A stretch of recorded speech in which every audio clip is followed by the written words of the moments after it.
Компании трпат штети оти со години не се решаваат предмети во управниот суд.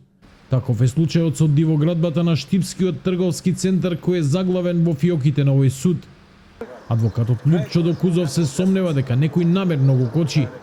Ово им прави штети на десетина компании кои таму имаат деловни простории, а на кои, поради спорната дивоградба, им се намалува вредноста. Се надеваме дека судењето ќе започне на 10.7. кога е закажано првото рочиште по поднесена тужба во 2021 година. Тоа е надвор од сите правила, рамки и закон за судови, односно сите правила кои што ги регулираат постапките во судовите во Република Македонија и е несвојствено за една обична управна постапка да не се закаже толку долг период судење.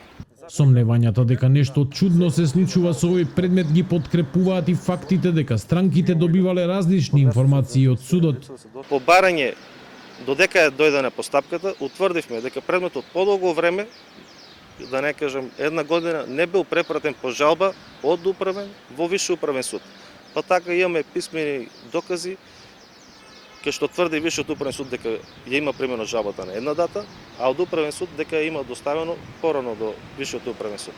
Председателот на управниот суд Бурим Сеидини во телефонски разговор за телевизија 24 признава дека предметите бавно се работат. Предметите во управниот суд се решаваат редоследно, но бавноста е поради намалениот број на судии.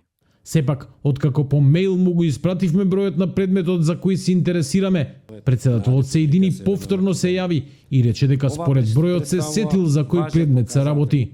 За овој предмет пред некој ден дадов налог да се заврши што поскоро, бидејќи на вистина предолго трае, повеќе од 2 години. Според македонските закони, но и според европските препораки на судот од Страсбур, постапките пред управен суд можат да траат најдолго 2 години. Долгите управни постапки ги одвраќаат компаниите да инвестираат во земјава, а со тоа ја нарушуваат бизнис климата, вели бизнис консултантот Синиша Пекески.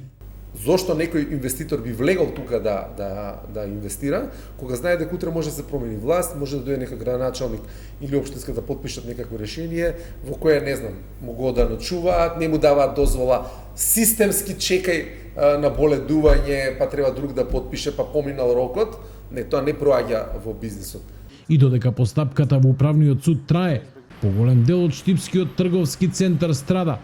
Вода тече на секаде, а се распаѓа целата армирано-бетонска конструкција, која може да повреди и некој случаен минувач, а секој момент е возможно да се запали електричната инсталација, се жалат сопствениците на дуќани.